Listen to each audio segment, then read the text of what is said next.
Le texte que vous m'avez demandé de commenter aujourd'hui est un extrait des Fausses Confidences. Il s'agit en l'occurrence de l'acte 3, scène 1. C'est donc le début du dernier acte de cette pièce de Marivaux, pièce qui était initialement intitulée La Fausse Confidence, jouée pour la première fois en 1737, puis qui connut le succès en 1738 sous l'appellation Les Fausses Confidences, qui vont insister justement sur les différentes interactions entre les différents stratèges de la pièce et du coup les conséquences de ces interactions. Ici, le stratagème initial, celui par lequel Dubois va permettre le mariage de Dorante et d'Araminte, va être supplanté par d'autres stratèges qui se mettent en place progressivement dans la pièce, et notamment Araminte elle-même qui va essayer de doubler Dubois, doubler le stratège en se faisant elle-même stratège à son tour. Suite à cette reprise en main d'Araminte, Dorante va exprimer un certain nombre de craintes au début de l'acte 3, dans lequel Dubois met en place son dernier stratagème qui implique la distribution d'une lettre. Je passe ainsi à la lecture du texte. Je t'avoue que j'hésite un peu. N'allons-nous pas trop vite avec Araminte ? Dans l'agitation des mouvements où elle est, veux-tu encore lui donner l'embarras de voir subitement éclater l'aventure ? Oh oui, point de quartier. Il faut l'achever pendant qu'elle est étourdie. Elle ne sait plus ce qu'elle fait. Ne voyez-vous pas bien qu'elle triche avec moi ? Qu'elle me fait à croire que vous lui avez rien dit ? Ah, je lui apprendrai à vouloir me souffler mon emploi de confident pour vous aimer en fraude. Ainsi ici, Dubois va répondre aux différentes excuses de son maître et va le pousser à accomplir la stratégie initiale de conquête d'Araminte malgré ses réticences. Mais cette remotivation nécessaire de Dorante vient en réalité du fait que Dubois est jaloux de la reprise en main d'Araminte. Il est le stratège principal de la pièce et il compte bien le rester. En ce sens, nous pouvons donc bien nous poser la question suivante, en quoi Dubois revendique-t-il son rôle traditionnel ? Pour étudier cette problématique et y répondre, je découperai mon texte en 3 mouvements, un premier de la ligne 1 à 12 dans lequel on observera les suites du stratagème d'Araminte, puis deuxième mouvement de la ligne 13 à 23 dans lequel on étudiera les réticences de Dorante, avant d'étudier de la ligne 24 à 25 la reprise en main, la reprise du pouvoir par Dubois. Je commence ainsi le commentaire. La première réplique de Dorante va être caractérisée par une forte modalisation, avec notamment les adverbes un peu, trop, subitement, qui vont montrer le doute de Dorante par rapport à la situation. Autre élément d'intérêt, on peut remarquer aussi un usage relativement intéressant des pronoms, puisque l'on passe progressivement du « je » au « nous », puis au « tu », et ainsi on va avoir une déresponsabilisation progressive de Dorante qui rejette de plus en plus la faute sur son valet. Cette faute serait l'embarras, un embarras à la fois social, mais aussi un embarras sentimental, qui pourrait amener au rejet final de Dorante, ce qu'il craint.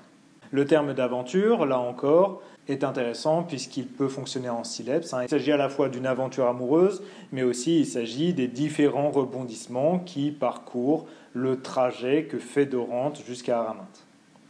La réponse de Dubois, qui va être marquée par une forte modalité exclamative, au, oui, à, avec les interjections. On peut y retrouver un usage intéressant d'expressions comme point de quartier, achevé, étourdi, qui relève du champ lexical du combat et éventuellement de la chasse, qui rappelle l'étymologie du stratège, puisque le stratège, étymologiquement, est à rattacher avec cet art du combat. Cet enthousiasme de Dubois à achever Araminte est en réalité moins lié à son souhait de voir Dorante réussir qu'à une revanche qu'il souhaiterait prendre sur Araminte, ce qui va être rendu visible par la question au centre de sa réplique « Ne voyez-vous pas bien qu'elle triche avec moi ?»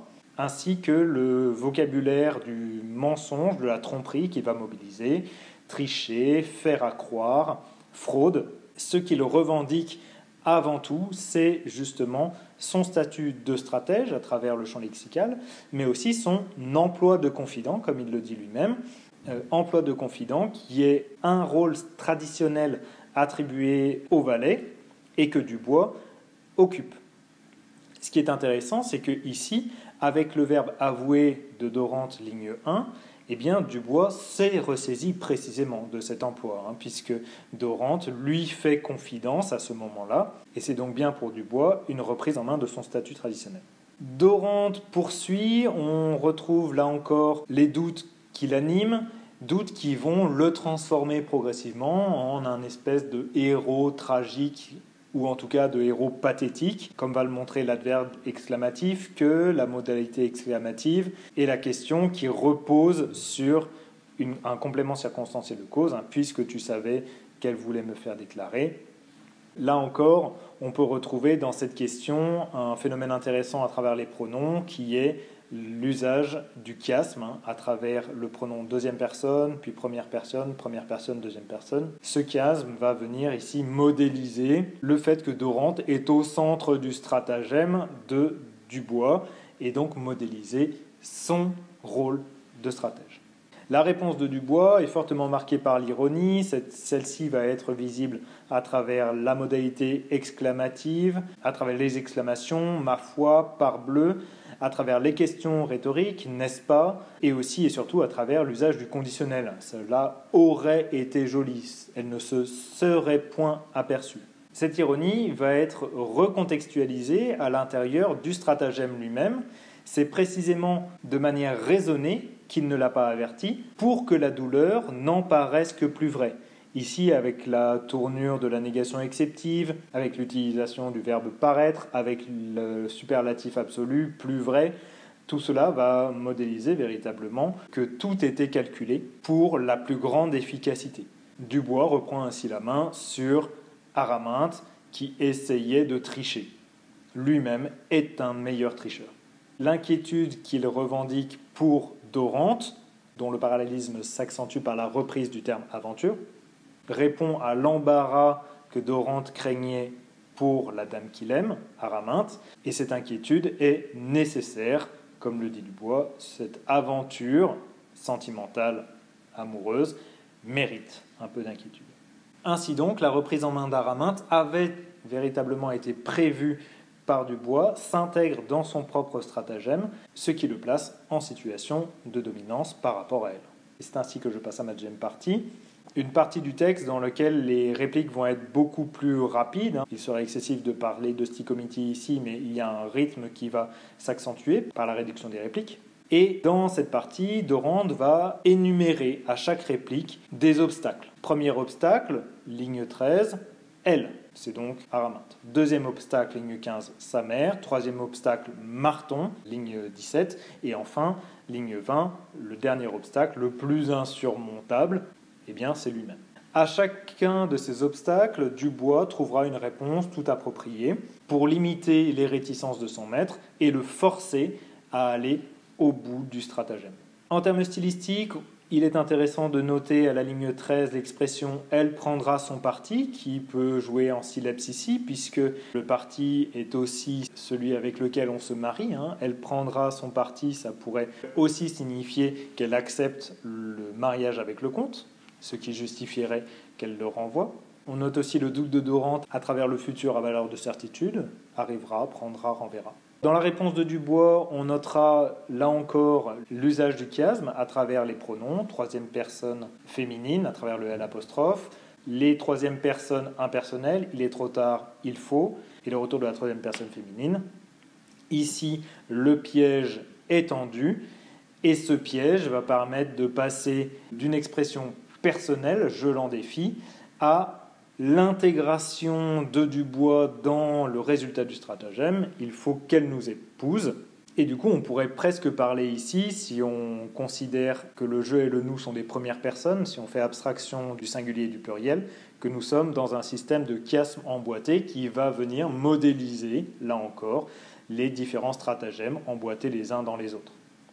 On retrouve encore dans sa prise de parole, à travers le terme défier et courage, le vocabulaire du combat traditionnel du stratège. On retrouve des systèmes de concaténation qui vont permettre d'accélérer encore le rythme. Elle est confuse, vraiment des confusions. On retrouve là encore toujours le système d'ironie de la part de Dubois. Je serais bien fâché avec le conditionnel qu'elle la laissa en repos avec le subjonctif. Les systèmes d'exclamative, les phrases nominales, à, vraiment, virgule, des confusions, point d'exclamation. Et du coup une revendication explicite de son statut de stratège, c'est moi, avec le tour présentatif et le pronom disjoint, et la périphrase factitive, avoir fait venir. Il y a bien ici une revendication de Dubois comme le meilleur stratège de la pièce, qui surmonte même les stratagèmes des autres personnages. La partie se termine sur un paradoxe. Dorante explique qu'il lui est insupportable et Dubois confirme, elle a raison, mais cette confirmation s'appuie là encore sur un système de questions rhétoriques. Voulez-vous que cela est-il agréable ? Questions rhétoriques qui vont montrer la nécessité de sa réaction et le fait que cette réaction était prévue. Là encore, comme le passage du je au nous à la ligne 14, on peut retrouver une identification de Dubois à Dorante à travers la simple juxtaposition, vous vous emparerez de son bien, de son cœur, qui interroge d'une part les véritables raisons de Dorante, mais aussi c'est Dubois qui s'emparerait de son bien au moment où Dorante s'emparera de son cœur. La partie s'achève sur une inversion stricte maître-valet, Dubois donnant des ordres à son maître, et on retrouve ici avec l'idée de conduire, une quasi-réification de Dorante qui deviendrait un outil entre les mains de son valet. C'est ainsi que je passe à la troisième partie. On retrouve dans la structure de la réplique de Dorante la même structure que dans la première réplique de l'extrait. On passe de la première personne singulier, je, à la première personne du pluriel, notre, et à la deuxième personne du singulier, tu. Il y a là encore une déresponsabilisation générale du personnage. Il s'en remet entièrement à son valet. On retrouve dans la réponse de Dubois, finalement, l'usage des paradoxes. Je sais que vous l'aimez, c'est à cause de cela que je ne vous écoute pas. On passe de l'affirmatif au négatif, les deux états de cause étant simultanément vrais. On retrouve là encore les questions rhétoriques et on retrouve évidemment une accumulation de plus en plus grande d'impératifs. Allons, allons, laissez faire, partez. Et c'est ainsi que Dubois arrive à la revendication de son ultime rôle, qui est le rôle du metteur en scène général, puisque si Marton vient à propos, ça veut dire qu'il avait prévu qu'elle arrive à ce moment-là, et le fait qu'il tâche de l'amuser modélise en lui le rôle du dramaturge qui a pour rôle d'amuser les gens qui viennent le voir. Tout cela ayant pour but de permettre la réalisation du stratagème de la lettre amorcé avant notre extrait et auquel on a une référence ici avec l'envoi d'Arlequin. Le fait que Dorante sorte explicite le pouvoir qu'a Dubois sur son maître, puisque celui-ci lui obéit. En quoi Dubois revendique-t-il son rôle traditionnel ? L'extrait montre une reprise en main progressive de la situation par Dubois, cette reprise en main de la situation étant modélisée par l'intégralité des chiasmes et particulièrement par le chiasme emboîté qui est situé au centre même de notre extrait. Cette reprise en main de la situation par Dubois va reposer sur la revendication de 4 rôles qui vont être manifestés dans ce texte. Le rôle de confident tout d'abord, au double sens du terme, puisque Dubois est celui qui recueille et qui fait des confidences à Dorante, avec le paradoxe dans notre pièce que ici précisément ces confidences sont vraies, puisqu'il s'agit des stratèges qui conversent ensemble. C'est ainsi que je passe du coup au rôle de stratège précisément, puisque à travers la remotivation de Dorante et la préparation des stratagèmes qui suivront, il y a véritablement une reprise en main de ce rôle-là par Dubois. Mais cette reprise en main du rôle de stratège est moins faite par Dubois pour Dorante que pour affirmer un renversement social, qui est là encore un rôle traditionnel du valet dans la comédie.